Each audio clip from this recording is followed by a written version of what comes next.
Welcome to the place where we learn about improv, 'cause public speaking can take you so far. Improvly speaking, say yes and flex your creative thinking. Improvly speaking, say yes and flex your creative thinking. Welcome, everyone, to the Improvly Speaking podcast. So happy that you're joining today.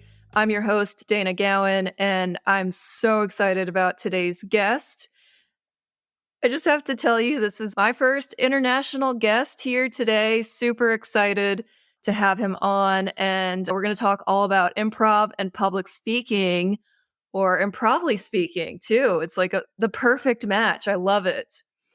For anyone new who's joining, let me just give you a rundown of the goals of this podcast. 1, to help people understand the benefits of improvisation and applied improvisation. 2, to demonstrate how improv shows up in all aspects of our lives.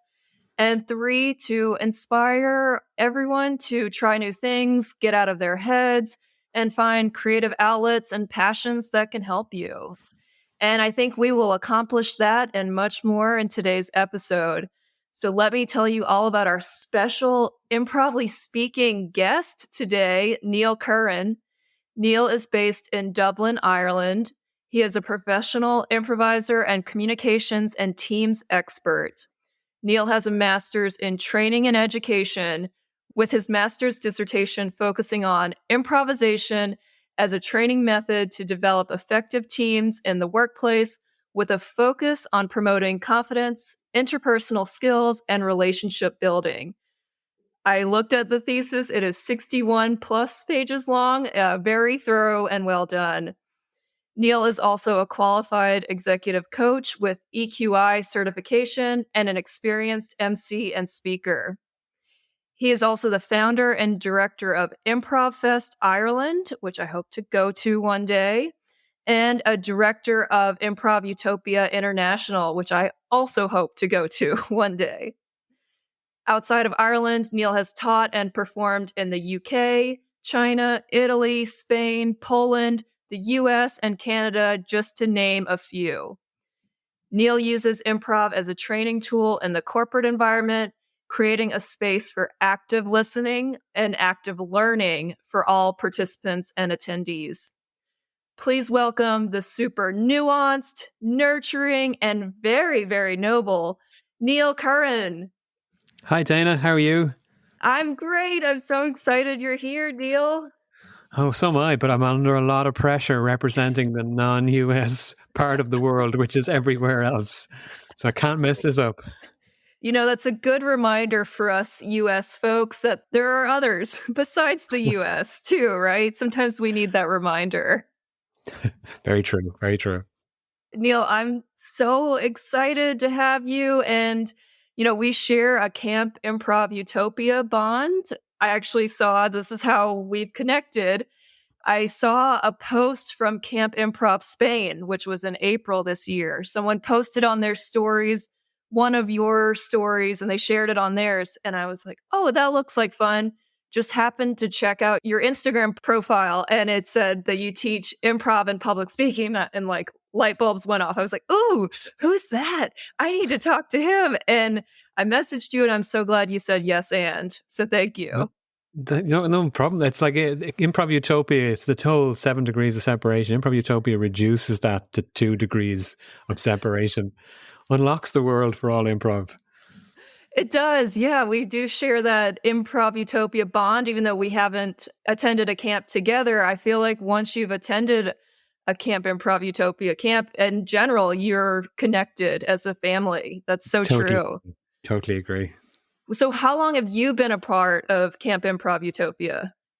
So I, back in the good old days of Twitter, back in those days when Stephen Fry was all over it, I had hashtags set up with improv and improv comedy, and I came across a tweet from Improv Utopia.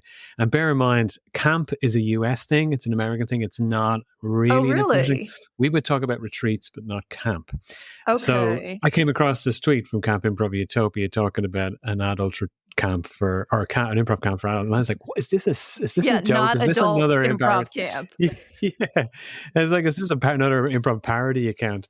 And I tweeted and I got a reply because it was the good old days of Twitter. And I think it was Nick Armstrong himself who probably replied back then. And I ended up attending the first East Camp, which was 2014, if memory serves me right. Oh, wow. And it was such a surreal experience because I think the camp at the time, there was maybe 120 people, including staff. I had met Nick once before and we had talked, and I had met one of the other teachers before, Will Luera. So I didn't know anyone else. And I turn up as an Irish person, never mind an international person. I turn up as an Irish person, the only international person. And I was overwhelmed with not just the Camp Improv Utopia love, but also the American love, because Americans, you folks are very open with your feelings, very expressive. We're Irish, we don't talk about those kind of things so much. But it was such a fantastically life-changing experience. And, like a lot of people who go to camp, there was times I went to every camp in 1 year, which is a big thing when you were that is a big traveling thing from Dublin. And I think I think because of me, they had to scrap the award, the camp awards. They scrapped the furthest distance because he's going to win every time he turns up. But yeah, the love of it went from there. I pitched the idea of Ireland and then recently Spain, and yeah, the rest, as they say, is history. So yeah, but such a powerfully profound. Improv is a huge community around the world, but I think the benchmark for the minimum that community organizers should be doing is Improv Utopia, in terms of creating an inclusive space, a safe space, and also offering a quality, I'm going to say retreat because that's how we do it in Europe, but a quality retreat experience for adults.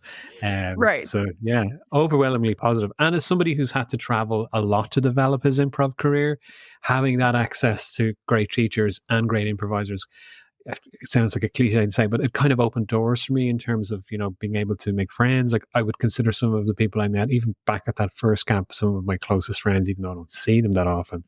It's just that powerful, profound experience. It sounds like a sales plug, I know, but that's not.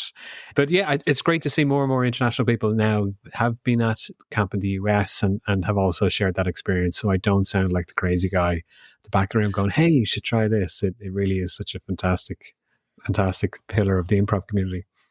Well, I got to ask you, I know Spain was this year. Is there a chance Ireland could come back at some point? Well, hopefully so. There's a lot of challenges in Europe at the moment in terms of the cost of living crisis, and we have an accommodation crisis as well. But watch this space, as they say. It will be back. It will be back at some point. But we just got to make sure it works for everyone. Yeah. Well, how was the Spain camp this year? Because this was the first time in Spain, right? It was the first time in Spain, and I'm very familiar with the area. I've got a place in the area, so it made it a little bit easier from a logistics perspective. But it was the first time for Improv Utopia to have a kind of a boutique experience, as you might say. It was a smaller retreat. So we did 2 weekends with 2 different sets of campers retreaters back to back. And it was lovely. It was, from an organization perspective, it was like smooth as butter. It was a lot less people to have to worry about. And it made for such more, again, the cliches, it was such an intimate experience that it was just so lovely. And, sunshine, it's a bit like camp in California, you guaranteed weather almost. Although we did have one night where there was storm was one weekend. And which is so many people running around in the rain as if they'd never seen rain before. It was funny. But it was just such a lovely experience. And Nick Armstrong was teaching, and also Curran Luengo. I've said that wrong. Curran, I met him at West Camp. Well, aside from being a wonderful human being, he's such a fantastic facilitator. And the amount of people at both weekends who came up to me and commented on how fantastic he was a facilitator, and that seems to be the number one thing I hear about him every time I meet someone who's worked with him. And he's Spanish, of course, so it adds to it too. So yeah, it was great. I know I sound all cheesy saying it, but it was such a lovely experience. No, I've had multiple episodes about camp, my experience at camp, guests on from camp. I don't make any money from these promotions or the camp exposure, and I'm happy to do that because it is just such an amazing experience. I went to West Camp a few weeks ago, met Curran, and he wasn't facilitating a class, but he did El Workshopo as a free time activity. And it was great. I didn't attend because my Spanish is muy terrible, but a lot of people went and had a lot of fun, and it looked like a good time. And, it was a super special experience. Every time I go to Mm. camp, that was my third camp. First camp at West, I've done 2 at Yosemite. So third camp experience, and it was just magical. And I got so many light bulb moments of ideas and epiphanies from it. You can't get that anywhere else, I feel like. No, I agree, and it is that kind of that safe and exclusive space, but at the same Yes. time, the quality of teacher. I've always believed, and I borrowed this quote from Josh Nichols, who's also part of Improv Utopia, but improv is my master. We are serving improv. I think our heart is in serving improv as opposed to what we get from improv, which is separate, but as organizers, and you're putting improv first. And you're creating that experience for people. I remember one year at camp, I think it was West Camp, and one of the regular campers, his other half, his husband, he'd never been to camp. I don't think he'd ever done an improv class. And he was Oh, probably wow. sick of hearing how great it was and decided to not just sign up to his first improv class. His first improv class was camp. And that guy was on fire by the end of the weekend. Like, he was killing it on stage. And that, again, is testament to what Improv Utopia tries to capture, that sense of community, that sense of support and love, and creating a space where it doesn't matter if you have 100 years of improv experience or whether it's your first class. It's that positive, I always say then, where do you go from there? When you go back to your hometown, like, where do you go from there? And I'm sure there's plenty of other people in the improv community, but of all the things I've dipped my toe into and experienced, Improv Utopia is on a whole different level. So yeah, it's great. Oh, we had a person, Rachel, who had not done any improv before coming to camp this year too. And I didn't have any workshops with her, but at the end, one of the instructors gave her a certificate or an award for just having the bravery and courage to come.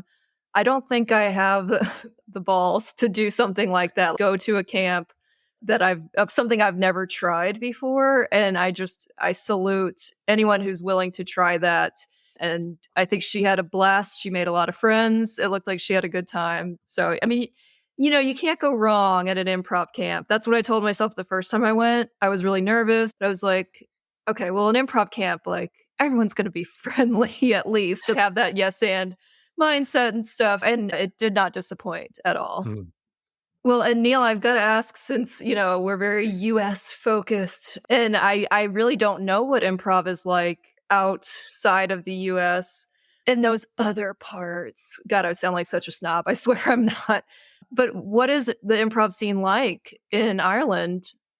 But I think when you look outside the US, you have to look at it in a broader sense. So the improv scene in Ireland as such, so when I started teaching, there was very little in terms of, there was a bit of short form, some really good short form and some long standing short form, but there was no real, certainly in Dublin, there was no real long form.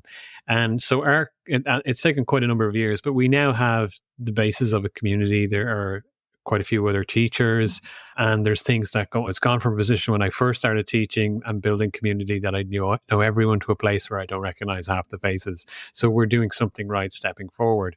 But one of the things that I find a huge difference, well, there is a huge American influence, that goes without saying, in Europe and beyond, in terms of what improv is and what it looks like. But the US is unique in the world in terms of what I call college loyalty almost. There are people who are hardcore, we won't mention names, but hardcore theatre fanatics. I studied here and this is the flag that I wave. And because we've never had those institutions as such in Europe, and Europe has a very theatrical history across Europe. Right. Yeah. There is, when you see improv that isn't necessarily replicating what people have experienced in the US, you get to see some wonderful improv that you don't necessarily see in the US.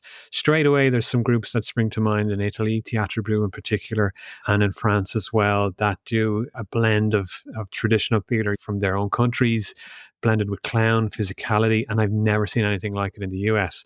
So you do get those differences in terms of how people approach and stage improv, as well with what the traditional, what you would traditionally see in the US as improv. But that's certainly something that's quite unique. Not just, when I say Europe, I'm saying specifically Europe, and I'm sure in Asia and Africa, it's a similar thing. But that kind of theatrical background and history does influence and inform our improv and improv we see on stage a lot, where it's coming from a space where it's not coming directly from an American influence as such. And that's really great. It's really wonderful to see that. And I encourage my own students to find your personality in improv. Don't replicate, because we love that in improv. We've all had an experience, TJ and Dave, and you're like, I want to do that. That's what I'm going to do. Mm-hmm. But you see a group, you meet a teacher, and now I know what I want to do. And that's great. But the energy then fizzles out when you realize, well, actually, it's going to take a hell of a lot of work to be like that. But I do encourage my own students, find your personality in all this. Your personality is a big part of it. The general public doesn't care whether we're doing Harold's or Mando's narrative. They just want to come and be entertained and see a show. And for improvisers to find their personality in what they do, find their thing, find that focus and work hard on it, I think that can help set performances apart. And yeah, you will see across Europe, you will see a lot of that theatrical influence, and it's really wonderful. That's so cool. You're really inspiring me that I need to expand my boundaries, my limits, my horizons. And I mean, that's on the list to go to some of these improv fests outside internationally and just see what other groups are doing in the world. And I have to ask you too, on the flip side, so when you've come to the US to do improv, what is that experience like? Did you feel like the terms and the phrases are usually the same? The culture, the love of improv is the same, or did it take some adjustment? I think from a language perspective, there is, because a lot of the terms I would have learned, like editing, for example, tagouts would have come from, say, US teachers as such, or US influence. So I think a lot of the language is the same.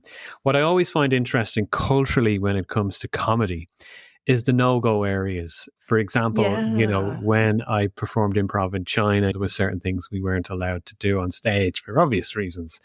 In Ireland, you would imagine there's probably no-go. And when I say no-go areas, I'm talking beyond the stuff as I say to my students, that ends in an ism or an obia. We don't go there. But beyond that stuff, in Ireland, you would imagine got a country that had a huge Catholic influence in the past. Does that mean religion is no-go? And there isn't really anything no-go. And that's why I was surprised at first when I went to the US. It was never strictly referenced, but there was always a sense of, let's not do politics. Let's not make any political references. Mm-hmm. And there's always nuances in comedy. Anyway, there's certainly in Ireland, for example, our sense of humor would be, there's a self-deprecating style of humor that we have, this sarcasm and all the rest. And some of that doesn't necessarily translate. I remember there's one of the most famous Irish TV comedy shows was a show called Father Ted, which, if you've never heard of it, is a show about three priests living on an island. Okay. The show is so popular. There's a festival every year. The show finished 20, 30 years ago when the lead star passed away.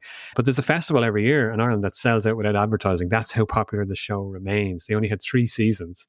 But I remember some friends in the US, they asked me about Irish comedy you can watch, and I recommended the show. And they said to me after they watched it, we're very surprised you recommended it. We didn't think it was funny at all. So, it's the nuances of comedy. What's very funny in one place may not be funny at all. But certainly in the US, that whole sense of let's not go near politics, let's satirize it. Certainly, with some of the places that I got to perform, and I always thought that was very, very interesting. Yeah, that's a whole new world for me. I mean, that's definitely outside the bubble, because as a newbie, I still classify myself as a newbie improviser. Been doing it for 3.5 years. I don't know. I'm not sure where the time cutoff is for newbie versus maybe like intermediate, but that's just a whole new world. I feel like I'm struggling to just be funny up on US, LA stages, and to go to another country where it is a different culture of comedy and like what is funny. That's very intimidating and something I don't even think about. It's worth the challenge though to do it. It's interesting you say that. I would never think of it as intimidating. I do find when someone says to me, whenever you don't say this on stage or don't do that, immediately my brain is going to say, it's going to try and catch me out with that. But I think that's something that's wonderful about improv that not many, in fact, very few art forms can share, is that sense of immediateness and urgency. Urgency, is that the word? But in terms of if you were to get on a plane now and fly to Dublin, get off the plane and do a show with me, having not met in person in the past, aside from the jet lag, that we have the luxury as improvisers that we can do that. We can do that in the moment. We can create that without the planning. And I think there's something wonderful about that. I also think from a cultural perspective, it's great to be able to share. I love performing with international people. And I have to say, because I'm Irish, that means you're international to me. Sorry, Dana. But I do love that experience because it's a great way for us to become aware of our differences in cultures and also our similarities as well. And I revel in that opportunity. It's great. I kind of equate it to doing a genre show. Well, let's say Yeah. someone, if somebody asked me to do a Harry Potter show, I've never read a Harry Potter book or watched a movie, and there's no way I'm going to. But if somebody asked me to do me, I'm like, yeah, I'll do that because I haven't got a clue. So I have no responsibility for content because I don't know what it's about. I think that's exciting about it as well. And we're very fortunate as improvisers. We can create art in the moment without having to write a script, without having to write music notes down, that we can do that. It's a gift. I love that perspective. That's a great way to reframe that. Intimidating versus fun. And you know what? I live in the US and I haven't read or seen any Harry Potter shows. I'm probably going to lose fans because of that now. But that always intimidates me too when Harry Potter comes up in scenes, because I'm like, I have no idea. I don't want to get it wrong, right? That's my first thought is I don't want to get it wrong. I don't want to mess it up. I don't want to ruin someone's scene because I don't know who Dumbledore is and all this stuff. But that's actually the joy and fun of it, is when you try and you're going to get it wrong, but you try, and then there's some funny thing that comes up too.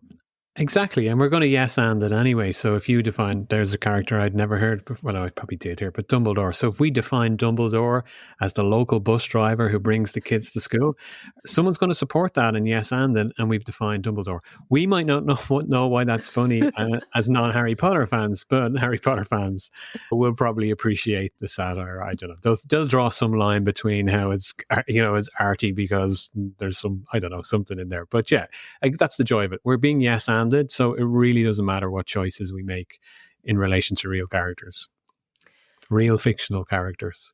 Yeah. Well, and Neil, I mean, just 20 minutes in, you sound like a wealth. I know you are a wealth of improv knowledge. Can you tell us more about your improv journey? How did you get started in improv? So I grew up, my mother was an actor, stage actor, so I grew up immersed in theatre. And like most children, when you grow up immersed in a world, you don't appreciate it for what it is. So I would have been going to the theatre from a young age, mostly to see my mother perform or her theatre company. So I would have done a lot of drama as a child and as a teenager. I was very shy and introverted child and teenager. And there was something about improv. Now, the improv obviously I was doing then would be very different than the improv that you and I are doing now. But there was something about improv. I can remember my very first duo. I think I was 12 or 13 years of age. Wow. A friend of mine at the time. And we had no idea what we were doing. But we created a show about two characters. And we performed this, as part of our theatre group without knowing anything about yes and or anything like that. And there was something about improv that was very liberating because of that freedom of expression without an adult or a teacher saying, hey, you're not supposed to do it like that. And that was very liberating. And then Whose Line Is It Anyway? The UK version was on TV. I used to burn out cassettes recording it and rewatch. I'd watch it every day, watch the previous week's episode every day on VHS, and then play the games with friends. But again, without knowing what the concept of yes and was. And then as I got into adult life and started adulting, I picked it up then again. Through theatre, I was running a theatre company, and the whole improv, the call of improv was happening again. I was finding that workshops were being facilitated through improv, and I was finding that calling again. So that's when I decided, right, I'm going to 100% put my focus on improv. And I started to work hard then on developing my own. So I started working with as many teachers that I could internationally because there was very little in Dublin. And yeah, it just went from there. I couldn't get enough. I was consuming as much. I was watching as much content as I could online because obviously I couldn't just decide some random night to pop into the IO and watch a show. So I was consuming so much content online. I remember when I came across the Harold, I was dissecting it technically because my only reference point was the Truth and Comedy, the book. And then dissecting what I was watching. There was a group in LA, they're not going now, Trophy Wife. And I was watching so much of their shows because they posted their whole shows online. They almost became celebrities to me because that was the fix that I was getting. So I was doing a lot of that, doing a lot of traveling, attending courses and workshops and the likes. And it just really went from there. But I always had this kind of inner conflict with improv and the teaching of improv, in that I always had this raised eyebrow to a lot of the things we hear in improv, like just support your partner, everything is fine, or make your partner look good, and yes, and I always had this question of, what does that really mean? What does it really mean? What does that look like? Because I find that's one thing about improv is I find we relish in a lot of platitudes, and we don't Yes, fully I explain to agree. people what that really means. And I struggled with that. I used to say to myself, I remember going to workshops in the past and I'd be talking to friends. If we saw a teacher that was teaching and then they were going to be doing a show, and I'd talk to friends and say, did that teacher use the tools and techniques that they were teaching us previously? Are they doing that on stage? And so these were the kind of things going on in my head. And that was the voice of, the child coming out of, the introvert. But over time, my personality tendencies had changed. I had developed extrovert tendencies because of my love of improv. Improv totally turned that around. Now, that's not to say I don't have introvert tendencies at times, but that totally turned it around. I developed a show. It was a group I was performing with, and I was eager to travel with our group and do festivals. They all weren't. People have varying degrees of love for improv. Some just see it Yeah. as a loose hobby. So I sought out a way to perform a solo improv show. Came across online a guy called Matt Holmes in Philadelphia who did a show called Matt and the whole idea, I was questioning the whole thing of, could you perform with an audience member? And lo and behold, Matt was doing that. And Matt, again, testament to the improv community, Matt was very supportive of me performing with audience members. And from there, I developed a show called Meal Plus One, which is now 11 years strong. Wow. And that's a show that I've taken international, because it's much cheaper to travel on your own than to have to fly a team of 4, 5, 6 people to a festival somewhere. But that show then has been life-changing. Genuine, it sounds cheesy again, but it has been life-changing for me, and it has taught me so much about myself, but also so much about improv as well. And a lot of the show was driven by those platitudes. If it doesn't matter who we're performing with, just take care of your partner. Well, then it doesn't matter if I'm performing on stage with you, Dana, as someone who has improv experience, or Joey the butcher who lives down the street. It shouldn't really matter if we just have to make a partner look good. And that show taught me that, yeah, you do just have to take care of your partner. And it taught me what that actually looks like, which is mostly listening, by the way, mostly listening. So yeah, I don't think I've probably gone way off tangent from your original question, but that's No, it's kind of, wonderful. Yes, the, and it's wonderful. I've just always had this deep love for improv because of the profound effect it had on me. So I wanted it to become like a friendly disease that would affect so many people to take improv classes, to have that similar experience. And yeah, I mean, it's such a powerful thing. It's had such a profound effect on me. And I bore people who aren't into improv talking about it. But yeah, I just couldn't. That's the first thing I think of in the morning when I wake up, and the last thing I think of at night going to bed. I nearly need to talk to a therapist. Well, I think improv, the friendly disease, is the perfect slogan for after a pandemic when we don't want to talk about diseases. No, but it is. I can attest. I mean, I know we hesitantly use the term life-changing because we don't want to be dramatic or exaggerating.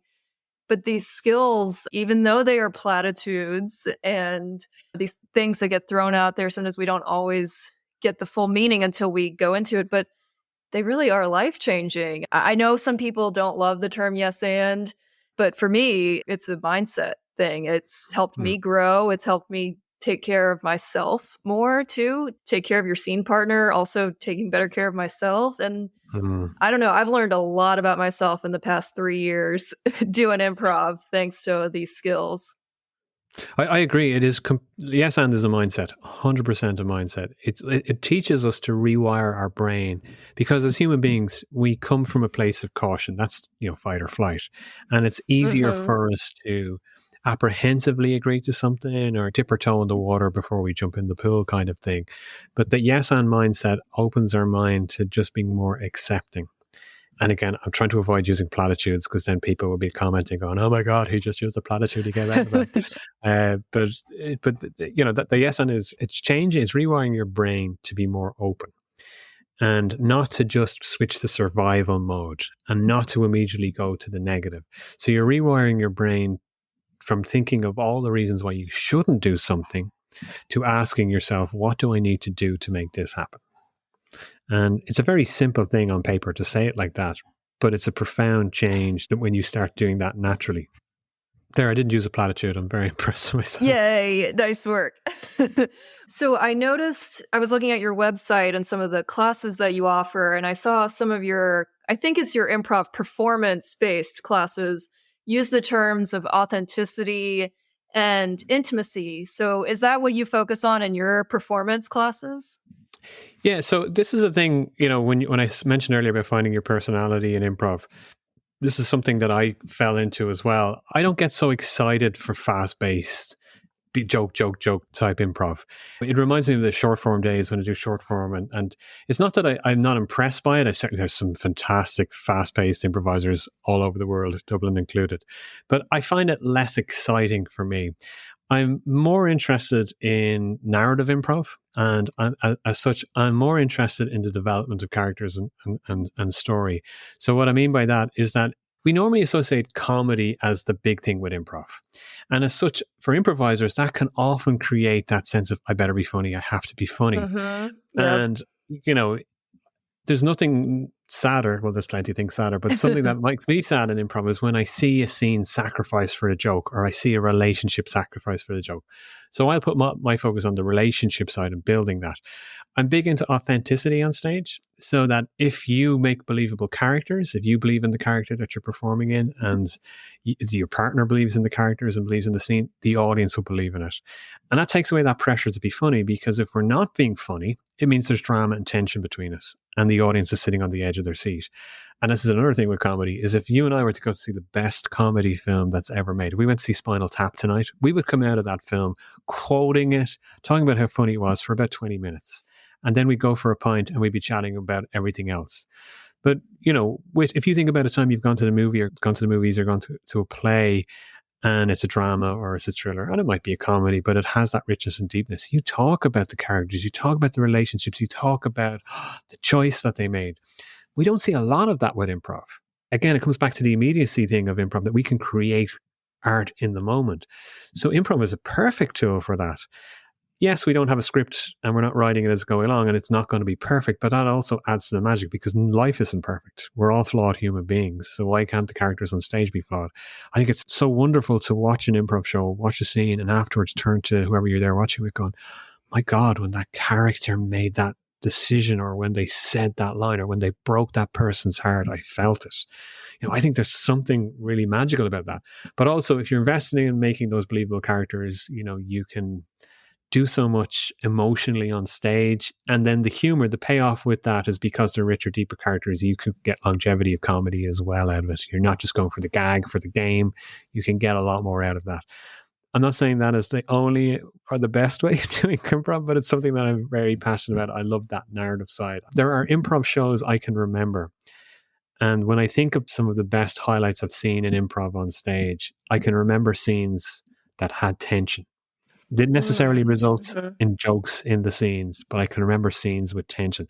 Straight away, P-Graph from Austin in Texas, they did a couple of shows in Dublin. I had them over some years ago, and they did 2 fantastic shows for us in Dublin. Fantastic shows, like side-splittingly funny. But if you said to me, recount one of those scenes, the scene I remember from that whole weekend, there was one scene in particular I remember, and it was not a comedy scene. It was a deeply, we'll call it somewhat disturbing scene, but not in a unpleasant way, but it was the characters, with the tension between the characters. I was on the edge of my seat. I remember watching it and I saying to myself, wait, I'm watching improv here. I'm wondering what the next line is going to be. They don't know what the next line is going to be. And that's what I mean. Like, it's so, no, don't get me wrong. The rest of the scenes were very funny. The comedy scenes were funny and they landed for sure. But we remember those moments a lot more. That's not to say that every improv show has to have that. And don't get me wrong, I love comedy as much as the next person, but I'm more interested in that slow burner. I'm more interested in, how does the art affect us beyond just laughing? And then my next improv show will just probably be gag, tag out. Of course, because that's what you're not talking about. But I hear that a lot. I mean, that gets said a lot in our classes too. Game is a big focus, I feel like, here in LA with UCB especially, and UCB adjacent schools. But I hear that too. Don't try to be funny. Just be present, be mindful. I don't feel like the word authentic gets used a ton in improv. But how do you help? You're teaching these classes, you have some newbies, some beginners. even some intermediate experienced folks who are just still very much in their heads. How do you help students get out of their heads and just into the scene? This is another one of the platitudes that annoys me. Yes, I'm making you use all of them today. So don't try and be funny. And then you're going into a workshop learning game where the whole purpose of a game is to find the game and find the funny and find the funny. Yeah. That is a disconnect there. Now, again, I'm not knocking that. I do plenty of that improv as well. I'm not knocking that. I'm just saying, as improv teachers, we have a responsibility to stop talking BS. If you're going to teach a game workshop, don't tell your students don't be funny, because that's the whole purpose of what they're doing. If game is your model, your comedy model, stop telling people not to try to be funny. Now, as experienced improvisers, we get what's meant by stop trying to be funny or don't try to be funny. We need to reframe that, though, completely. Where I focus when I'm teaching students that the authenticity and intimacy piece, it's all about forgetting about your audience. Well, actually, I bring it back to a lesson that I had. I remember I was going through this crisis of faith back in my community building days, where you do shows where you packed out audience, and you do shows where you don't pack out the audience. And you certainly don't make money from it. And I was asking myself, why the hell am I doing this? I was running around. I remember the first year at the Improv Festival, I was doing box office. I was doing ushering, and I was doing announcements and the PA desk. And I remember saying, why the hell am I doing this? Why am I doing this? And at the end of the day, what I discovered was the audience is secondary when I'm on stage. The audience's entertainment is secondary. My focus, to say it selfishly, is to have fun on stage. And again, with the usual caveats of it, a safe space for everyone. My focus is to have fun. Fortunately, if I look like I'm having fun, if I am having fun, that will translate to some degree to the audience having fun. Because it's that thing of children, when kids see other kids having fun, they're like, oh, I want to play. It does create that sense of play. So the same applies there. So I really work hard with telling my students, focus on what's fun on stage for you. Now, again, that's a platitude in a way, because when you're new to improv, nothing's fun because it's bloody hard and we're up on our heads. It is bloody hard. It is bloody hard. And we need to say that. We don't hear that enough. Improv is bloody hard. I don't care what anyone says. Especially when you're learning and you're starting out, it's bloody hard. It feels hard. What improv teaches us to not care about what we think other people think of us. That's what improv does to us. And as soon as we have that realization, it becomes a little easier to just have fun and not getting into our head. But improv is cruel. It's not sports. I say this to my students all the time. You can't walk out of an improv class or an improv course on your 6th lesson and kind of measure, how am I doing now versus last week? Because we're not shooting goals, we're not shooting basketballs, we're not trying to run a mile. You can't measure yourself. The only measure you have are the people that are in the class with you. And your ego is never going to go, hey, you're doing really good here, you're having a good time. No, your ego is saying, oh my God, everyone else is so much better than you, you suck. Because that's what our ego is designed to do. So we have no framework, we have no benchmark. So what are we measuring ourselves against? We're measuring ourselves against an impossible obstacle, an impossible challenge. So instead, bring it back to having fun. So what I tell my students there, where I bring the focus on being authentic, is find the relationship and find out how you're affecting each other. I'm oversimplifying it here. Be affected by each other. And from that, you can use game as part of that. Peas in the pod scene is a form of game. But if there's a relationship there, if they're affecting each other, there you've somewhere where you can move. And if the affecting is positive and resulting in humor, great. If the affecting each other isn't resulting in humor, is resulting in drama or tension, great, because it's an emotional effect and it's going to affect your audience too. But you don't have to worry about trying to be funny from that perspective if your focus is on, how are we affecting each other? How do I feel about this person? How do I feel about me? How do we feel about each other? How are we affected? How does our environment affect us? These are all the things that we can focus on in the moment without having to worry about. It's like when you start improv and you get to the point where you ask your teacher, how do I end a scene? Because the teacher usually ends a scene in a workshop, and then you eventually have that point where, like, wait, how do we do this? How do we end the scene? It's the same thing, as a young student or a new student, you're focusing on something that hasn't happened because it's the future. They're keeping the focus on the here and now. When we're having arguments with people in real life, we're not jumping ahead. So you don't interrupt mid-argument to say, sorry, how do you want to end this argument? How do you think this argument should? We don't do that in real life. Right. So same thing applies on stage. Keep that focus on the right now, the here and now. How are we affecting each other? So it's all about tension. I always talk about creating that tension, positive or negative tension being the bad stuff, as in we're falling out, we're breaking up, we're moving out. You've discovered I've defrauded the company. And then the positive tension is the falling in love, the finding happiness, the becoming even closer friends. And that's all tension. In real life, when there's tension, unless it is positive, we tend to walk away from it, physically walk away from it, distance ourselves. So it's teaching students, move towards it. And it's rewiring their brain. I'm going through it with a class at the moment, and it is rewiring their brain that you're used to moving physically and mentally away from tension in real life. In improv, we walk towards it. And as part of doing that is you're sowing the seeds and the roots as such of them realizing that you're on stage with the most supportive people in the world, with improvisers. So that tension is a joy. You're gonna get angry with this character. Great. Enjoy getting angry with this character. It's wonderful because you're in a safe space to do that. So yeah, that's a very, I need more sound bites to sum that those courses up. But that's essentially where we're going. We're allowing ourselves to get into that deep space. And another thing, sorry now, you're going to have to edit all this, but another thing with it as well, back in my theater days, I idolized the likes of Al Pacino, Robert De Niro, Daniel Day-Lewis, these method actors and how they immerse themselves in a role, until you then hear a story about how it damages their real life relationships or what they do to their bodies physically. And you kind of realize, is this really the best approach? And then through improv, you realize, well, actually, we can, if we're authentic in how we perform, we can lean into those character traits in a make-believe situation. Because if I'm playing a boxer who's 6'2", and I'm definitely not 6'2", and I don't have the build of a boxer, the audience doesn't care, because if the character and their personality attributes and how they feel is authentic, they will believe that I'm a 6'2" boxer. So yeah, that's what we're getting. We don't have to be method actors. We don't even have to have 10 years of acting experience to be authentic on stage. And again, Neil Plus One as well has taught me that when I've had strangers who've never taken an improv or an acting class on stage, there are moments of joy in that when they just let go. Wow. So your Neil Plus One show is anyone from the audience that can get up and do it? Or do you... Somebody I don't know. Somebody you don't know. Somebody I don't know who has never taken, preferably never seen improv before, but at a bare minimum, someone I don't know who's never taken an improv or acting class. And depending on who's in the audience. But yeah, I mean, because I feel it's dishonest if I pull somebody that I know or somebody that's taken a class, because the audience will then just easily say, but he knows that person. So, I mean, it's happened in the show, it's 11th year. I've had shows where even afterwards I've had to pull some people aside and say, hey, did you lie? Have you done acting classes? Because they were so immersed. But one of the things I learned through that show is that no matter how introvert, extrovert somebody is on stage, how they feel about the experience, and it's usually terror because that's not their thing, there's always a point in the show, without fail, where the person will naturally yes and what's happening.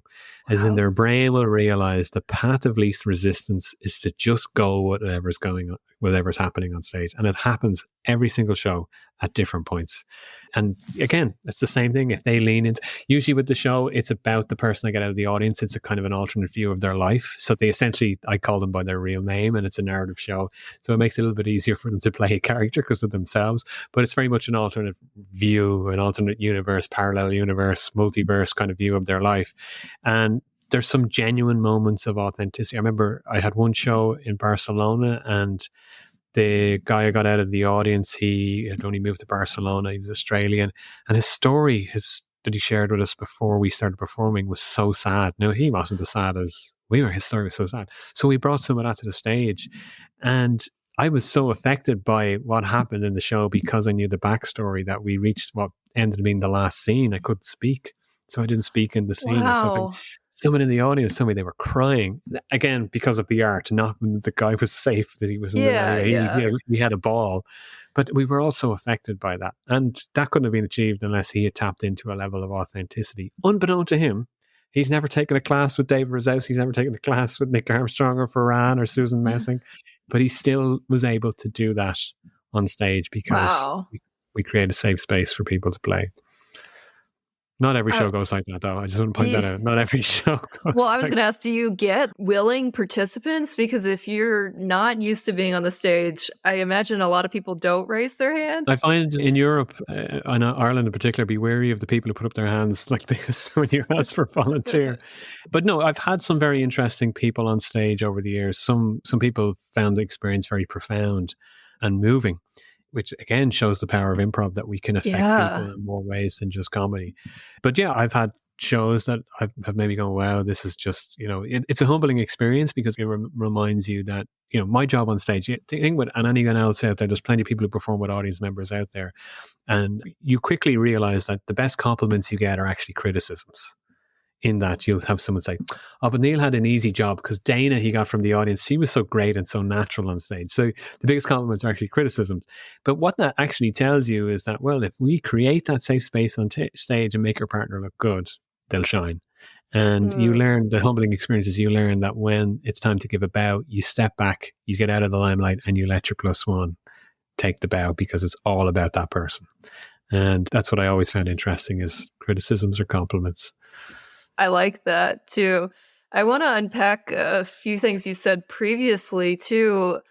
I got distracted by the shiny object of the Neil Plus One show, which I wanted to ask you about too. But you mentioned about having a benchmark and how, like in sports, which I relate to, I grew up playing sports, there are benchmarks. You win a game, you make all the baskets. I play volleyball, you get a lot of kills, digs. There's all kinds of stats you can track to benchmark your progress.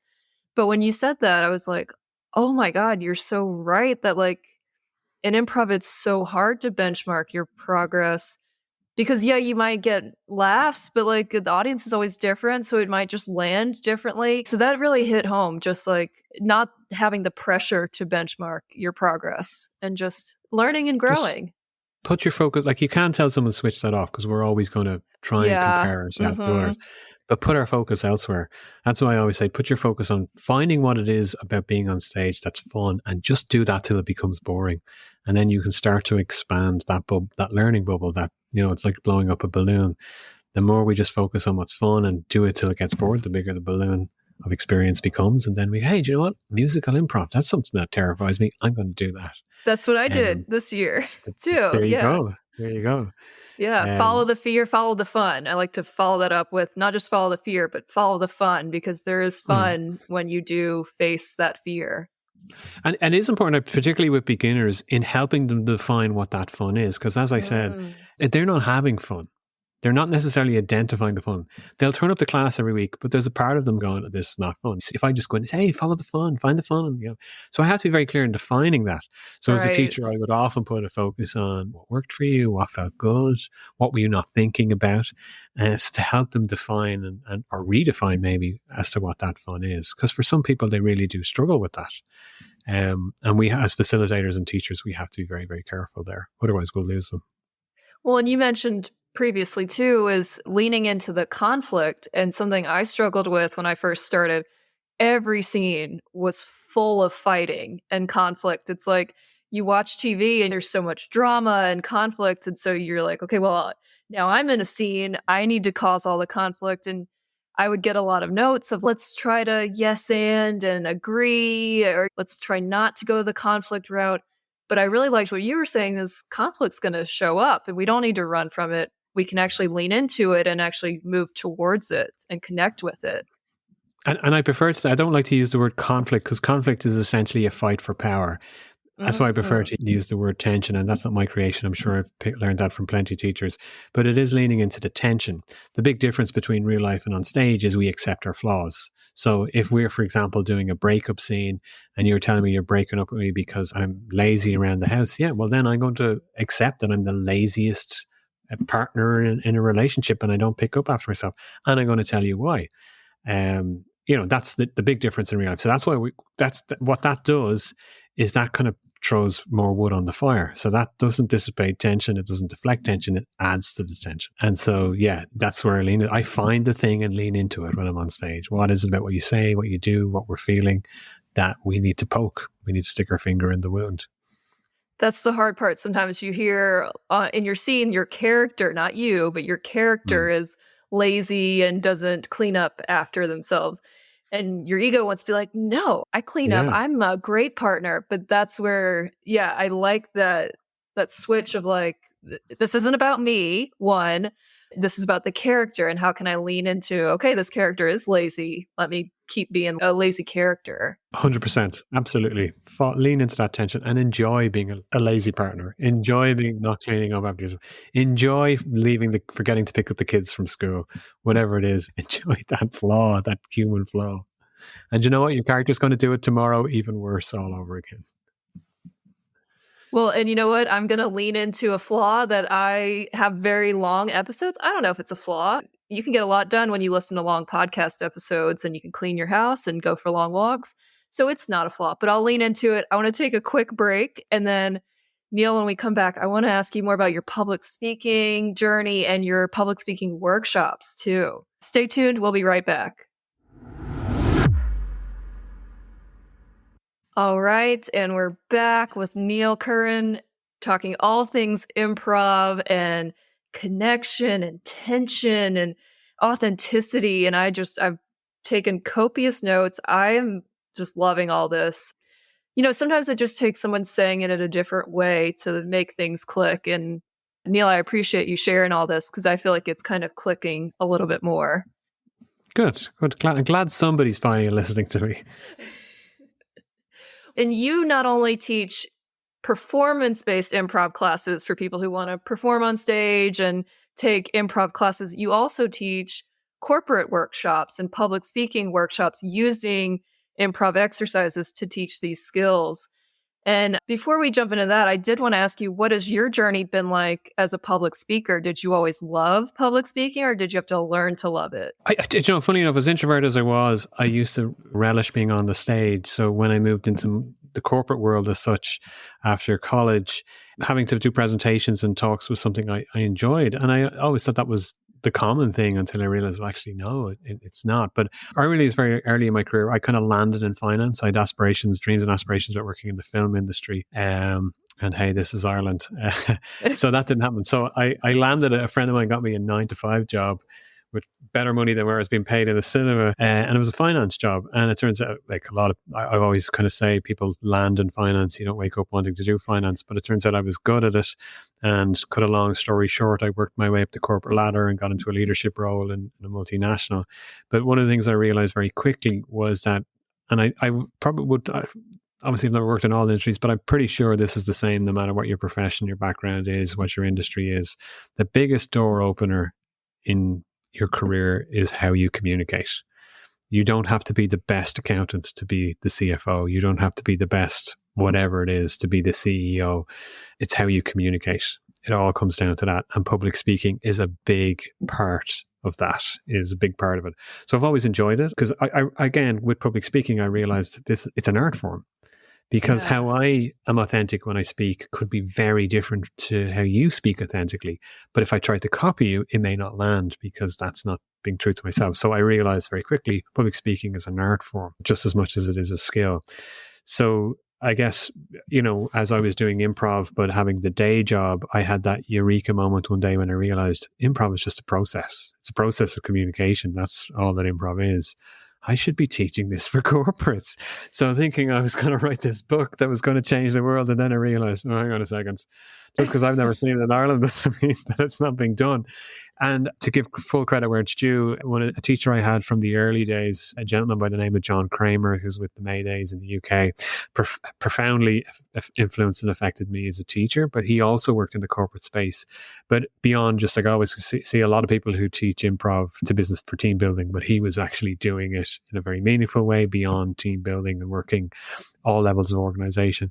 And I took one of his corporate workshops and realized that, I'm on the right track with this. And then again, did my research and just started that way. So I was essentially doing it on the side. I can say it now because I'm no longer in that corporate work. Right. Essentially doing it on the side. And it started off with the team building stuff and it just really went from there. But with public speaking, getting back to that, because I do a lot of work in that public speaking communication space, was I realized that I remember a colleague of mine, she was an accountant, very good at what she did, some maybe introvert a bit.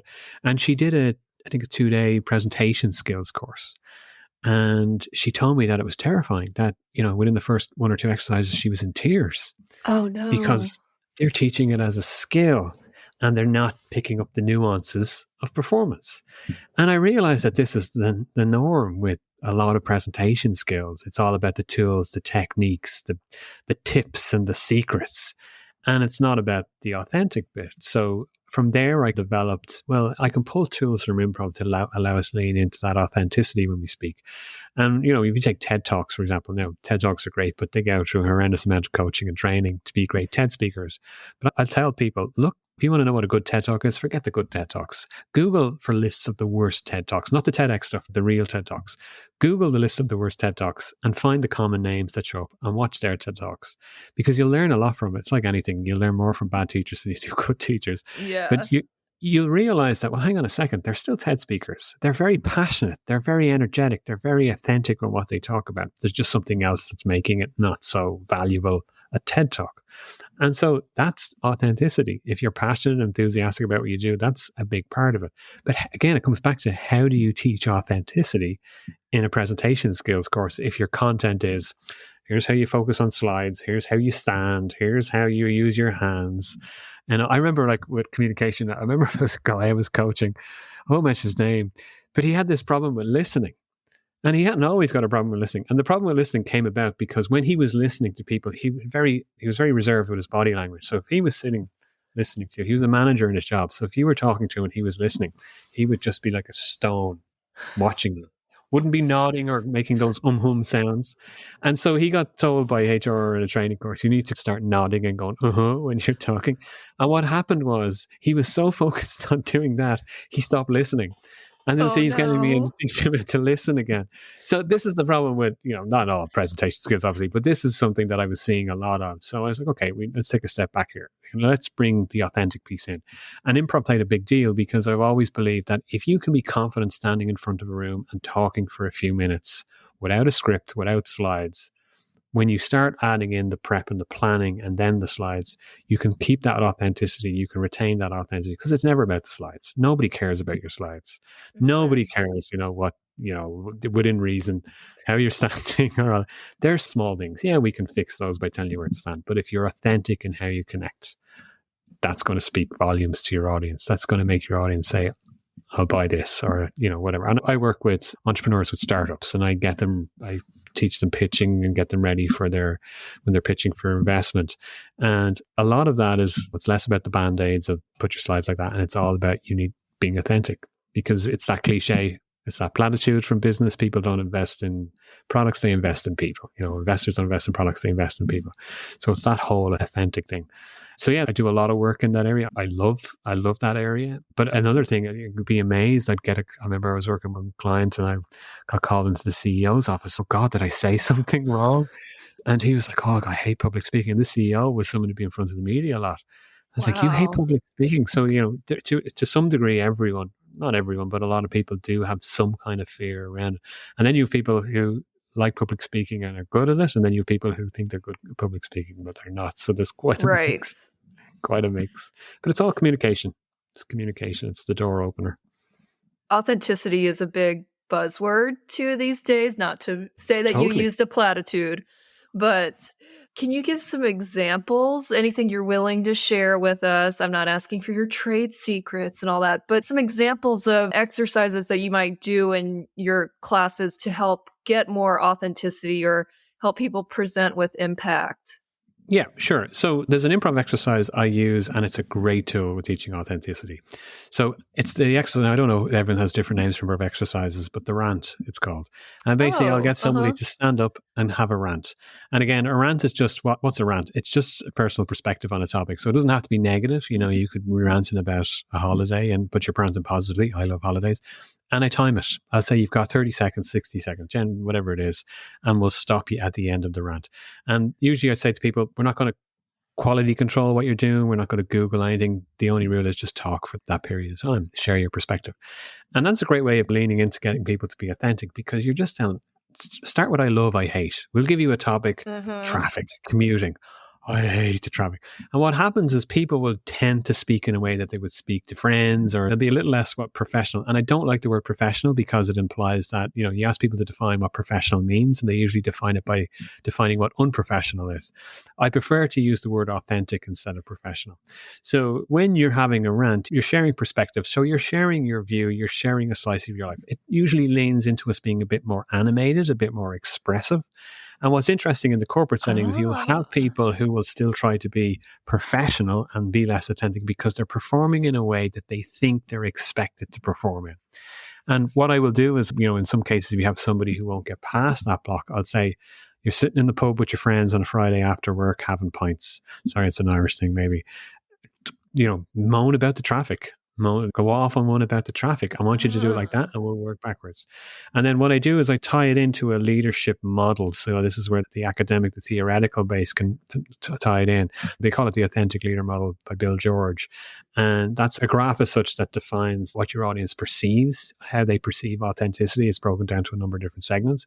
And then the other piece then is your internal view, your traits, your personality traits, your characteristics, your values, your behaviors that exhibits that perception. So you link the two of them together. People can map out what's important to them from an authenticity perspective and then live it out by having around. That's just one example of using that exercise. It's very, very simple. And that's one thing I find with applied improv work. It's very simple exercises can go a long way. And that's just one of the tools and techniques I use with authenticity. I'm going to send everyone who listens to this an invoice. Right. But yeah, it can be very effective. Do you use the term improv when you're describing, okay, we're going to do these exercises? Because some applied facilitators will hide that it's an improv exercise because the word improv is scary. How do you handle that? Yeah. The answer is depends. Now, I realized, and I do feel somewhat ashamed that sometimes we have to do that. But it's a little bit like an audience going to an improv show, and I don't care whether it's a Harold or Armando. The general public, people at work, they don't care about improv. They don't really want to know. And when you say improv, it elicits notions of acting or comedy, mostly comedy. So then you have a bit of a hard sell. So if you're teaching a course, an improv course to the general public, people might be terrified. But if they sign up, they're making a commitment to themselves. I'm going to do this improv course even if it terrifies me. But if you're going to work with a team in a company, you've got a different audience there. Some of them probably don't want to be there. They're certainly maybe not there by their own choice. So it's a little bit different there. So it depends on the context. To give one example at an extreme, there's a one-day program I run regularly for one industry. I run a few sessions a month. It's a communications workshop. All the exercises and tools that we use are improv tools, but it's never mentioned in it because if it was, I would lose them as an audience because that's the last thing that they want to know and hear. I did have another client once. I was teaching as part of a program for them, a leadership program, and I was teaching the communication model. And again, it was all improv exercises. Now, this company, there's no way anything like that would have flown in the brief, in the proposal. But then afterwards, the feedback was it was their favorite module. So then I was like, hey, guess what? You've been doing in that session. I didn't reveal to them then. But it does depend. I always find that we have to be careful as applied improvisers. Like I only work obviously in the corporate space with applied improv, but I always find it's important though that we have to be very careful. Improv is just a tool. So even if I have someone who contacts me and say, hey, we want to do a bit of team building, we want to do improv, I'll ask them, well, what are you trying to achieve? Because the goal isn't improv. They're not learning to be better improvisers. Yes, that it's a good skill and all that to have, but it's like, what are we going to achieve through improv? What's the end goal? And even if it is team building, because they have a bit of budget and they want to have a team building session before they go out for dinner or before they have a few drinks, I'll still use that as an opportunity to say, what would you like to walk away with? What's beyond that? So improv is the process, it's the tool that we use, and the context then is important. I remember doing a talk for one of the regional applied improv meetups about this. Like improv is a dirty word in a way. And, applied improv sounds softer, but I think when you're speaking to a client in any industry, you have to use their language. That's the language they understand. Well put. Yeah. I hear that a lot. And I mean, I've certainly called my business Improvly Speaking. So I'm not going to hide that so much. But also when you're up there speaking, you might not reference the company's name. And I do think that is important because we don't want people coming in with a biased form or just like a clean, neutral slate. And then they can see what they think and glean from these exercises without having to call them improv. So I pass no judgment. I'm always curious. I like to hear people's takes on that. Sometimes as well, if I have a client, so that one of the recurring workshops I do, and they don't know it's improv, but they know I'm an improviser. They do know that. So yeah, I have this other thing as well, and maybe it's silly of me to think like this, but I think as well we have a responsibility as facilitators of applied improv, because whatever about teaching a course and not landing with a student where they voluntarily signed up themselves, if you go into a company or a business and you're teaching improv and they have a bad experience or they don't like it, I always feel that, silly as it might sound, you're actually damaging the improv brand, because they're obviously not going to Yeah. work with you again, but they'll never touch improv again. And they possibly will Mhm. never go to an improv show again. So that's why, when people reach out to me and to talk about applied improv, I will support anyone. I will coach, help anyone in that space, because it's in all of our interests as improvisers and facilitators to make sure that in a applied setting that everyone who goes into that space has a good experience. Otherwise, it harms us all. That might sound silly. That's just kind of my view No, on it. Improv is my master's. I've heard other people say that too. And yeah, I was in a session where someone went through like examples of how they run their workshops and they said the exact same thing. Someone asked, like, how are you okay with sharing how you run like a whole session with us? Like, are you not feeling like this is competition? And she said, no, because the better you all get at presenting, the better I succeed too. We all succeed, the better we're at. And I think that's such a message of just improv and support and Hmm. yes, and in general. Totally, totally. I mean, like improv exercise, you can Google theater exercises. They're all out there. Nobody has a monopoly. No one's coming up with a cutting edge, just like improv formats. No one's coming up with a cutting edge format or exercise. It's all out there in the public domain anyway. So that's why I feel we have to support other fellow applied improv facilitators, because a bad experience for a client is harmful to us all. Neil, I saw that you have a speaking off script masterclass, which I really like that phrasing because I hear from a lot of people that they don't mind giving presentations. I'm in the insurance industry space. There's a lot of PowerPoint presentations. People seem to feel safe with their slides. They're like, oh, I'm fine if there are slides up. I'm fine to present. But when we get to the Q&A portion, that is when the fear and anxiety kicks in. And I'm like, oh, well, improv can help with that. But how do you help people who are in that same boat and help them to be more authentic when speaking off the cuff? Sure. So with that workshop, really what I do is I'll get people to use some of their pre-existing content around that or their expertise. And essentially I will take away the safety net. I want you to do your presentation with no slides, shoot it now. And we'll also do some exercise and work around Q&A. Because yeah, you're absolutely right. A lot of people in a lot of industries, I came from the finance industry. You can imagine how excited people got for charts and slideshows and all that. And plenty of technical jobs would be the same. So again, it comes back to the confidence of standing in front of a room. And I'll use, Simon Sinek's Golden Circle as well to help people with the likes of just talking about themselves or then thinking of their own presentation, how they can talk about their topic or their subject, their expertise using that kind of model, the whole concept of why. I use that to help achieve that. Also do some work then with using slides, a little bit like the whole PowerPoint karaoke kind of thing, kind of Yeah. inspired. Oh, I love that game. But yes, some stuff like that just to get people comfortable with talking off script, talking about their subject, like their expertise, and again, bringing it back to the authentic piece. And that workshop actually came about because a lot of people were talking about they wanted to refresh public speaking because of the whole hybrid world now, and sometimes we're online, sometimes we're in person. And one of the things I even noticed as well is that presentations are becoming shorter. Even at TEDx, I think they've shortened the length of time that their speakers speak for. It's a thing I discovered recently. So presentations are becoming shorter because we're all busy and because we're hybrid and we're this and that. So that kind of came out of a lot of people saying, I'd like to be just more confident to that off the cuff speaking, not having to put hours and hours into PowerPoint. And the Q&A one is a big one. I think that's probably one of the most common fears you hear about. Oh, when someone asks a question, how do I manage it? How do I handle it? And I would do a lot of work with clients in certain industries where they are, say, public facing and they have to go into a firing line of on those occasions where the audience isn't necessarily rooting for them, and how do they deal with those environments. So that's how that workshop came about. Going back to your authenticity piece, I like the terms you use, like animated and expressive, because sometimes I think we hear authentic, but it's like, what does that really mean? How would you describe authentic? Just being yourself, Yeah. which sounds, again, there's a platitude, Neil. Platitude Yes. check. We're up to 41.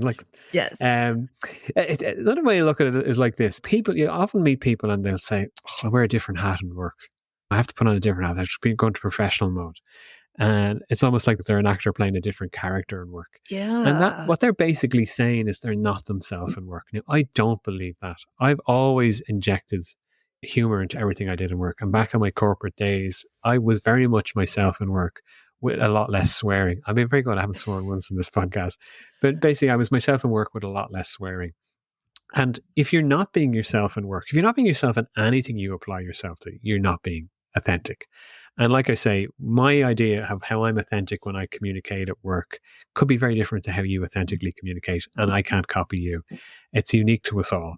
And it's getting people to realize, yeah, you can take a bit of how you talk to your friends about a topic in the pub and use elements of that in work about how you're talking about a work topic with just less swearing and less spilling of pints on a Friday night. And that's what we mean by being authentic, is being true to ourselves, communicating ourselves. You know, when I was first starting my public speaking journey, so I have a very opposite journey from you. I was very terrified of it. I would turn red. I would be very shaky. My legs would shake. My hands would shake. My voice would shake. I never felt very effective with it. I would ramble, all the common tropes of the fear of public speaking. And so when I started to work on it in Toastmasters, I would get the feedback probably 3 to 5 years into Toastmasters that I was very polished. And I liked that as a comment then, because polished meant almost perfect in my mind. Polished meant no filler words and very organized, and it flowed and the pacing was good. But I've kind of shifted that now to where it's not that I don't want to be polished. I certainly want to have practiced and I want to be organized, and I certainly don't want to be like this rambly machine. But I feel like polished is a bit too rigid, in my opinion. And I would prefer to be more authentic, to use that term, and just be myself. So sometimes I do talk fast. Sometimes I do make mistakes. Sometimes I do use filler words.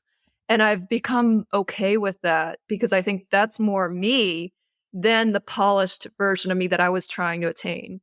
Does that kind of fit in line with what you're teaching? Oh, it does. At the end of the day, if you are watching somebody give a talk and they don't have filler words, they don't have fill pauses, they don't have ums and ahs and all of that stuff, they have rehearsed that speech, that talk to death, or they've done it 1,000 times, whatever it is.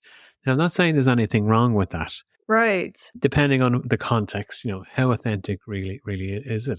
I remember once I was at an event and there was a company that specialized in public speaking, and the guy was doing a talk on public speaking.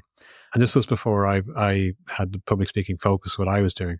And there's something very interesting. I had a huge realization during his presentation was epic. I mean, we were all rolled up the sleeves, ready to give our next presentation. It was epic until the Q&A.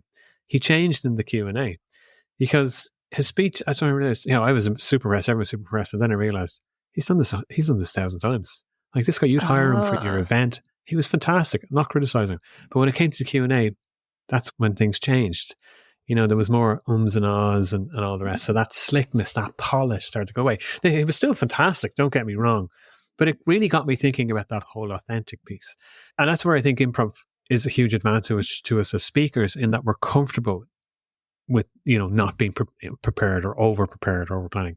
I often find with planning and preparing, one of the reasons why people fall down with public speaking is certainly, and I know it's changed with kids now in school, but certainly for a long time in school, and probably to a certain degree with subjects still nowadays, our relationship with preparing and planning comes from school. And you go into history class and you are thrown a load of facts, figures, statistics about people who are long dead. And then you have to regurgitate that in an exam. You're essentially treated like a filing cabinet. Information is thrown at you. You study. Your study and your prep is just memorizing and do an exam. Now, I know not all subjects are like that, but a lot of subjects are. You go into the business world, you take your career, whatever it may be, and you have to prepare for a presentation. Your brain is wired to think that regurgitation of information is preparing and planning. And as you well know, that's not the case in public speaking. If you're working in a job and you do a presentation relevant to your job, the information's already up here. You don't have to study any of the detail on it. So what do we do for preparing and planning? We look at structure. We might have a think about what stories am I going to tell, but we certainly don't have to rehearse and learn offline. And you must look up, how to do an Excel formula for this presentation. We don't have to do any of that. We have to look at structure, flow, and think about what stories we're going to tell. Yes, we have to do slides, but again, this is where being lazy helps. What's the minimum amount you can get away with on a slide? Because nobody cares about the slides. And your starting point should always be, what can I do without slides? That's why I really like facilitating improv exercises, because it takes the focus away from the slides and it gets people, one, connecting with each other and then experiencing the exercises. So I actually think applied improv presentations are a breath of fresh air, because usually there aren't a ton of slides involved in them. And we are unfairly critical of filled pauses and ums and ahs. Yes. I've rarely had clients, and I'm sure you're the same, people like, oh, I know a lot, or that's a natural and normal way of speaking. If you put focus on trying to change it, yes, there's things you can do to remove them or minimize them. But again, it doesn't matter. If you're authentic in how you're speaking, it really doesn't matter. Granted, if you're doing a TED Talk, they'll work at you and that stuff. Great. But most of us are not doing a TED Talk day in, day out in the workplace. We don't need to worry about that. It's the same with physically expressing. I've worked alongside and coached people, and their hands are doing all this, and they think, it's like, no, nobody cares. Nobody cares. It's, if you're authentic, that's what matters. I love that. I really like that perspective of it. I share a very similar perspective of, like, as long as your story is engaging, like, you feel good about your content, I can tell you feel good about your content, you're having fun up there. Even if it's a terrible, like, you're sharing even your deepest, darkest story, you might not have fun per se, but like, you're being vulnerable up there. That goes so much longer of a way than, did you not say any filler words, and was it organized well and clearly and all that. Some of the best stories I've heard on The Moth and different storytelling platforms have been riddled with ums and ahs, and yet they're the best stories. They're the most memorable because they were themselves telling the story and not trying to be someone else. Totally agree. No one's ever come out of a presentation going, oh my God, that graph that Dana used has changed my life, or I love the animation she had on slide 4. No one's ever done that. And similarly, no one's going to come out and go, well, you said 140 times. If they're saying that, that means there's some other flaws in how you speak. It's not about the ums and the ahs. So likewise, as part of your prep as well, you're putting yourself in the audience shoes to see what value that they can take from what you're speaking and tailoring what you're delivering for that. But none of it involves memorizing lines or better relook up what this theory is before I present on it. We already have all the content in our head. Well, and so your thesis was focused on developing effective teams in the workplace using improv as a training method or tool. And I know in your title it says you focused on promoting confidence, interpersonal skills, and relationship building. So did public speaking play a role in that, or was it more broad in general? It was more focused on the team aspect and the broader communication style. I definitely need to work on coming up with catchier titles for the research papers, because it doesn't really roll off. No, you told it what it was. You told us exactly what we were getting. My thesis supervisor was pretty adamant on being clear on that. But yeah, it was more broadly the communication side. But again, with the work I do with teams, we often hear the same way authenticity, high performance teams. Effective teams used to be the old buzzword, but now it's high performance teams. And it's like, well, how do you define that? I looked at the literature, and 3 common themes that emerged where improv crossed over with high performance teams was confidence, relationship building, communication, that kind of stuff. And that's what kind of led me on that journey. How was that experience writing your thesis? Because I have my master's in public health, but I skipped the whole thesis writing part and did the community project practicum experience instead. And I was so happy I did. But what was that experience like for you and learning from that? When I got into teaching, when facilitating and training, part of that journey, there was a person taking one of my evening courses, and she asked me where I learned to be a teacher and what qualification I had. And at the time, I didn't have any qualification. And she said, you're really good at it. There's a way, you've got a gift of getting under people's skin.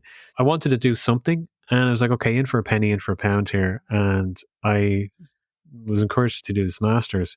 So what I did was, being an Irish person, I met the program coordinator and I asked her to talk me out of doing it. I genuinely went into her office and said, I want you to talk me out of doing this, because I'm not academic. I struggled in school. I studied management, but that was kind of easy.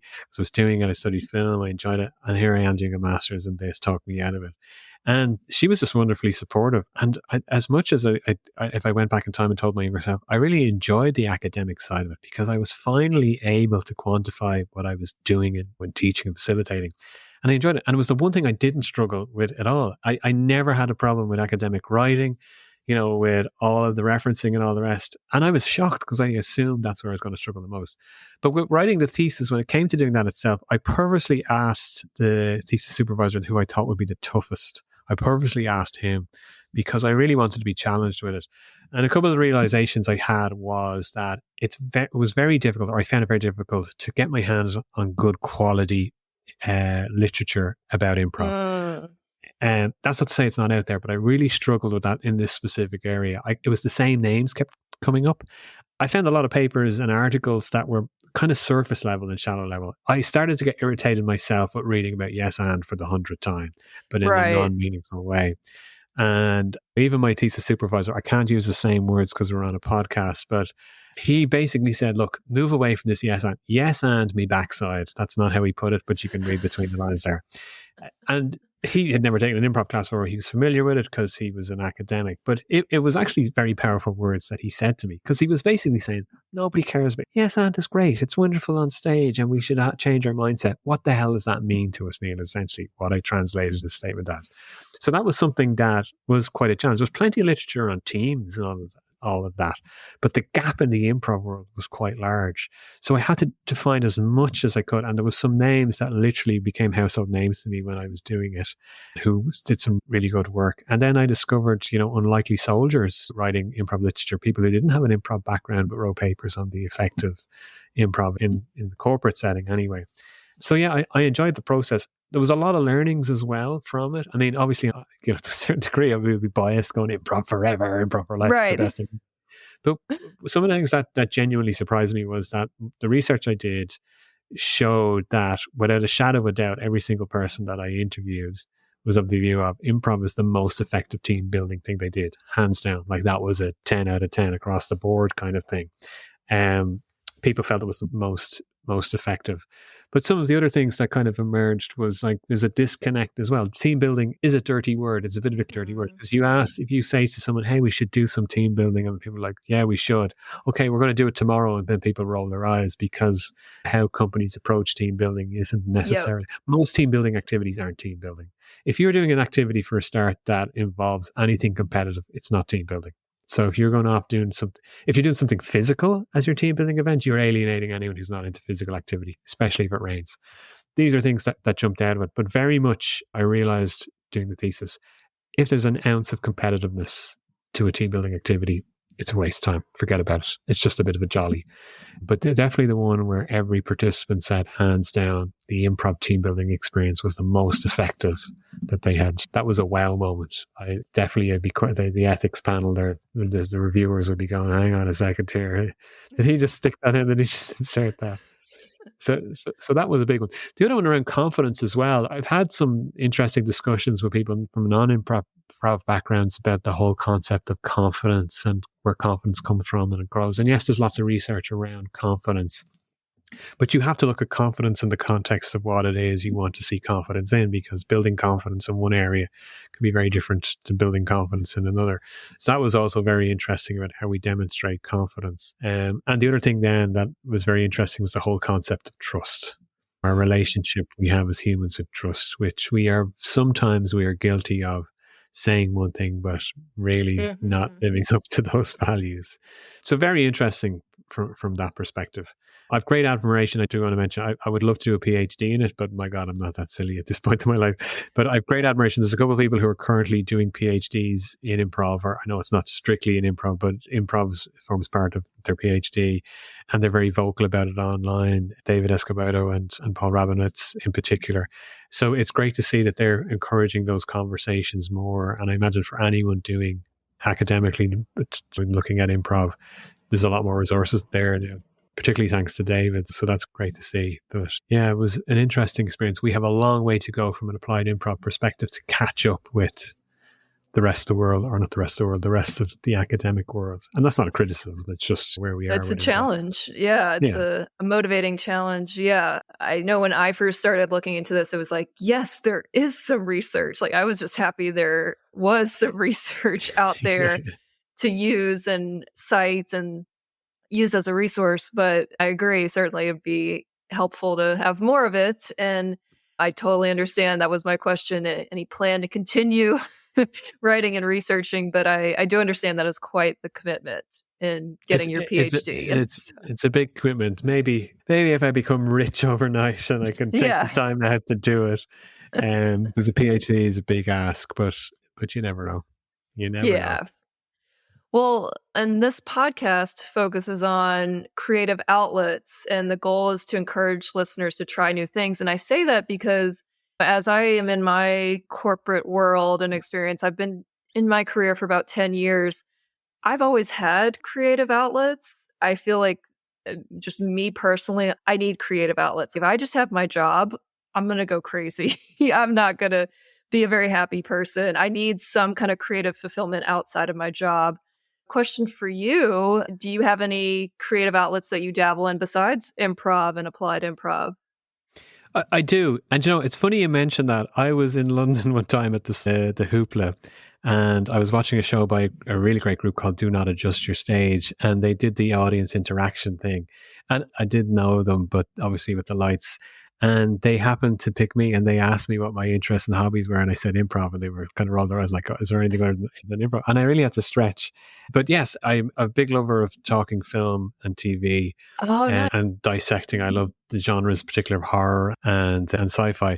But one thing that got really boosted during COVID was video gaming for me. And there is actually a group of us, a group of improvisers, well, not all improvisers, but a lot of improvisers from around the world now. And we call ourselves the Chug Cannon Gang. It's a dorky reference, but if you play Fortnite, you'll get it. And essentially, we have the video game Fortnite weekend. Friday is kind of our night. But yeah, it featured Chris Mead, just to name the improvisers, Chris Mead in the UK, Joachim Mayer, I'm going to say that wrong, sorry, Joachim in the Netherlands, Ferran, originally Nice. in the UK, Kate, whose surname I'm going to mix up, so I won't say Kate in Phoenix, and then some other real normal human beings as well. But yeah, it became our thing, and it's really great because we are talking about improv. It's more the social thing. We'll play games, we'll chat. And it's become so lovely. It became, we did it during COVID, but we've kept it up, and it's just so nice. It's just so lovely. So that became a thing for me. But I've yet to do a video game inspired show, so that's yet to come. But yeah, boringly traditional hobbies from that perspective outside improv. So I do have to get that balance right, because you don't want to be consumed by something you're passionate about.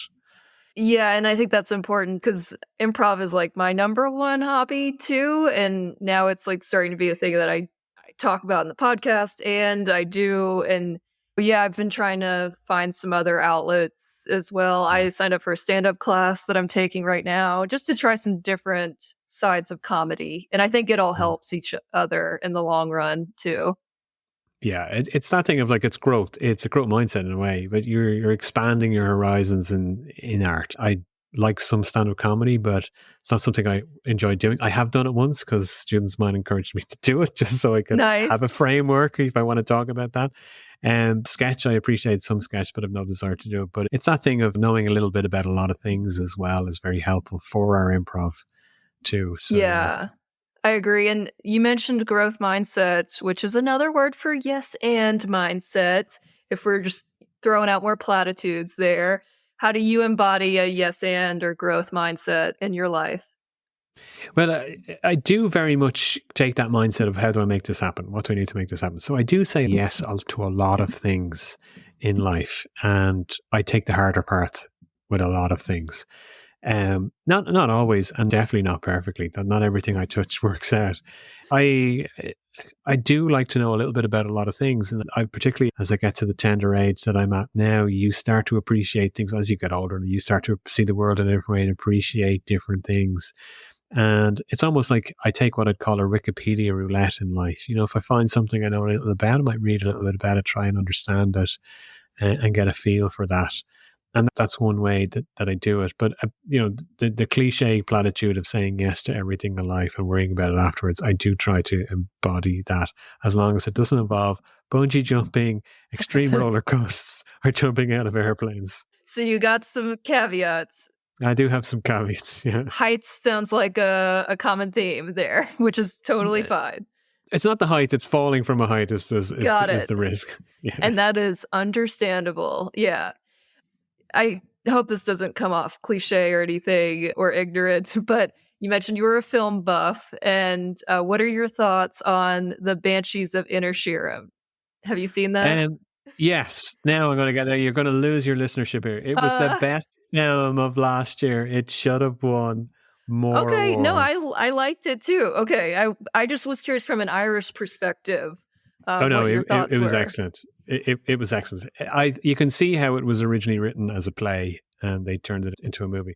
But it was excellent. I have a lot of theories on it and the meaning behind it, but it really was excellent. It was film of the year last year, hands down. Don't get me wrong, Everything Everywhere All at Once was fantastic, and it was a kind of refreshing film. But I don't think it was as good as Banshees. Well, very different, right? I mean, Everything Everywhere All at Once, like super fast paced, like keep up, we're moving quickly. And then Banshees was like snail's pace, crawling, but very funny in its way of telling the story. Very different film. I think one of the appeals of Everything Everywhere All at Once was it had achieved a film about the multiverse that Marvel hasn't yet to do. It made a very interesting, engaging film. And Michelle Yeoh is a joy. She's a joy to watch in anything. But did it deserve as many awards as it got? From an artistic perspective, I don't necessarily think so. It should have gone to Banshees. But look, what can we say? What can we say? I think part of the Banshees, I just enjoyed Colin Farrell's eyebrows. They were just so expressive the whole time. Just slanted downward and confused. That just made me laugh, a part of it. That's fair. I mean, the only other hairy creature that should have got an award was the donkey, but Colin was a close second. I didn't have that film on my radar, I'll be honest, and then my husband went and watched it, and then he was like, "It's really good, you need to watch it." And we sat, and I laughed more than I thought I would, and I know it's not billed as a comedy, I don't think, maybe a dark comedy, but it is very humorous in its parts too. And it's interesting. I have spoken to people who hated it, who absolutely hated it. I think the film is laced with metaphor. Everything is symbolic and metaphorical. But the chemistry between Brendan Gleeson and Colin Farrell is stellar. Go back to the In Bruges days. But even when you listen to it, you wouldn't have heard it in the US, but when they were interviewed on radio and TV, their chemistry is electric. And that really adds to that dynamic between them. But it's laced with, it's metaphorical, it's surreal, abstract, but really top performances. Really, the dialogue is fantastic in it.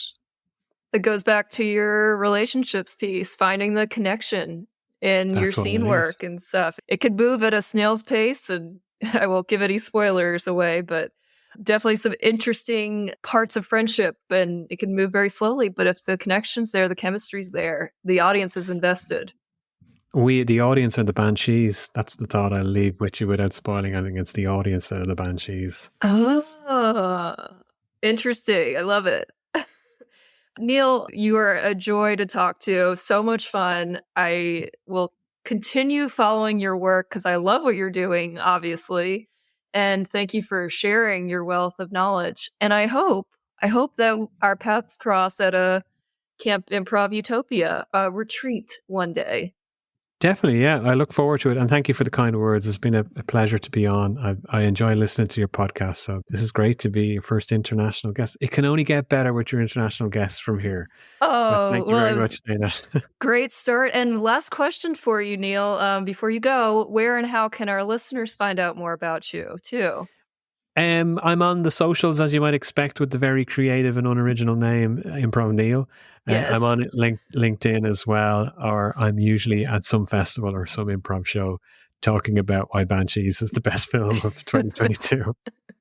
It'll be 2026 and you're still on 2022. Still talking about it, yeah. Lovely. One more question for you. Your website is called lowerthetone.com. What does that mean? So originally when I built the website, I didn't know I was going to be doing what I was doing now. I was literally going to just blog, and it's very hard to Oh. get unique domain names. So lower the tone is an expression my mother used to often say, Neil, don't lower the tone when you're having that conversation. So that was one idea. And I had another name, and which I'm glad I didn't go with, because it turns out that it has a meaning that's less savory, which I didn't know about at the time. So I went with that, but I've never changed it. I'm not a very good sales and marketing person. So branding on it, the website needs an update. I keep getting told that it should rebrand, but some clients say they like the whole lower the tone thing. It's different. So yeah, status quo bias there. I'm too afraid to change it. Yeah, an outside perspective, I thought it looked great and it had all the information on testimonials on there. So you sold me, but I'm an easy biased person to sell on this. Neil, so grateful. I hope to see you at camp maybe next year. Let me know if you end up going, because I'll sign up right away. I would love to meet you in person, and I'll give you a big hug if you're accepting hugs. Definitely sounds great. And thanks once again, Dana. It's been a pleasure. Thank you. Super. And thank you so much for listening to today's episode. I loved everything that Neil said. The idea of benchmarking and how we don't quite have that benchmarking in improv. And maybe that's kind of what I've been struggling with a little bit. And so to hear that phrased like that really resonated with me. And then also the idea of conflict, but in not calling it conflict, calling it tension, and leaning into that tension, accepting our flaws as characters and playing out those flaws. That was a really good tidbit to hear. I appreciated that. And I love the whole discussion on authenticity, because I do feel like sometimes that is a platitude. This was a podcast of platitudes today, but in the best way possible, of course. And I like how he phrased it of just authentic, being yourself, being animated, expressive, if that is yourself and that's your way of doing it. If not, you have your own style, but you're not trying to change your style to fit into this public speaking box. You are delivering the presentation and the speech in the best way that you know how to do so. And I think that's really important. And that's been one of the biggest lessons I've learned just in my, I will say, my 8 to 9 year journey of public speaking improvement. I've definitely started at the end of the spectrum where I was just totally afraid, and getting up and giving any kind of speech, it was fine with me. Like, I just wanted to get it over with and get it done. To now I'm on the other side of the spectrum going, okay, I want to give this speech, but I also want to be myself and I don't want to be too rehearsed. And so I guess I fall somewhere in the middle where the spectrum is like overly rehearsed.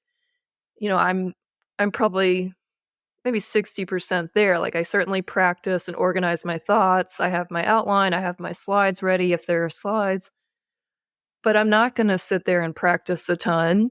I'm not going to practice in front of my spouse, my partner, or my mirror. I don't know. That doesn't work for me.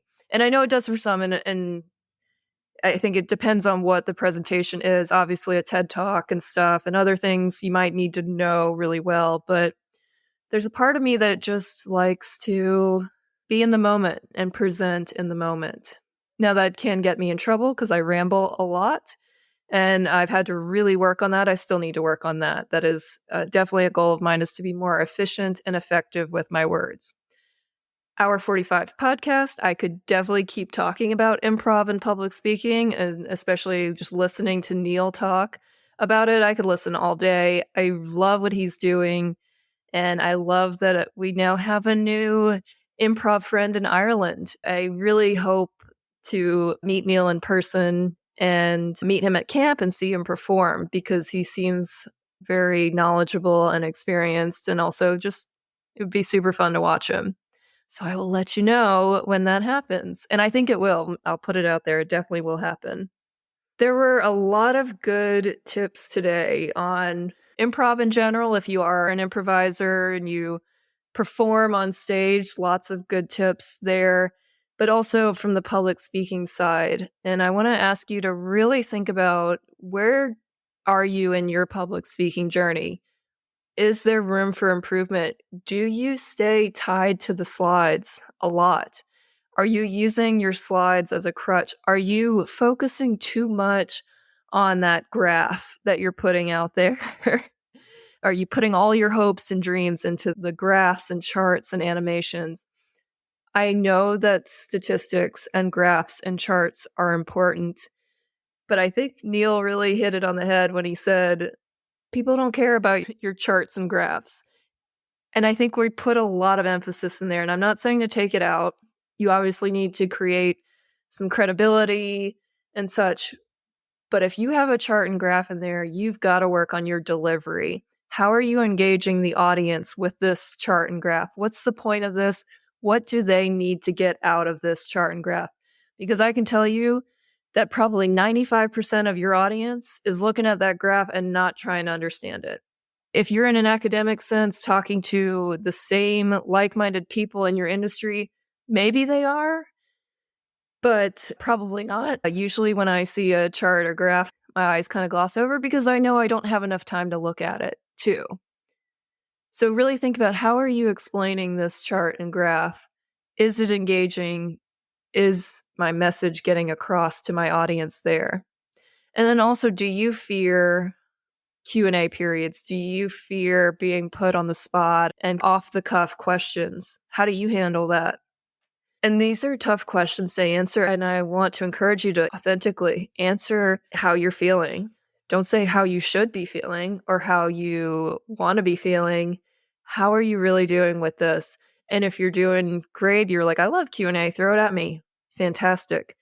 And if you're not feeling that way, if you're like, Q&A scares me, it keeps me up at night, I worry people are going to put me on the spot and then they're going to find me out as this imposter or whatever, then let's chat or talk to Neil or find someone else who can help you. I just want to encourage you to get the help you need to help with this fear of Q&A. There are trainings out there. There are skills that you can learn to help you with this.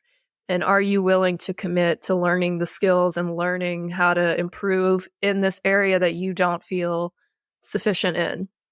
Lots of good thoughts and ideas today. I loved every minute of this podcast. I love the whole podcast journey.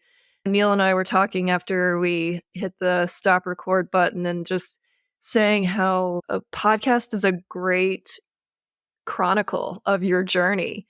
It really is my audio blog. I'm not going to blog about this. I struggle to journal about anything. I'm definitely not going to do a whole blog series. It's just not my thing authentically. I love other people who do it, but I'm not going to do it. And he was saying that he had his own little podcast years ago where he was going to camp a bunch and he was doing a podcast to keep up with people and talk with them, and it chronicled his journey. And I was like, yeah, that's exactly what I'm doing here. I love it. And I love connecting with people. And I love that this podcast journey has taken me to talk with people internationally, talk with Neil from Ireland. So bring it on. Let's chat with other international folks. Let's get this podcast not only in the US, but also in the world. And I think that's the cool thing about technology in general and improv too. There's so many international fests out there, and the terminology and the language we use is very similar, but always finding the different cultures of comedy is fun and interesting too. All right, I will wrap up, I promise. I love the marathon episodes, though. You can definitely get a lot of housework done and walking around your neighborhood done, or doing any kind of movement base that you like to. I hope you enjoyed this one as much as I did. Let me know what came up for you. Definitely check out Neil's social media, follow him, check out what he posts. He posts some great tidbits and ideas. And then also you can reach out to me on social media. On Instagram, I'm at Improvly Speaking. I'm on LinkedIn at Dana Gowan. And then you can find my website at improvryspeaking.com. I love it. International podcast waters achieved. We did it, everyone. Thanks for listening. Thanks for supporting Improvly Speaking, and go out there and flex your creative thinking. Talk to you next time.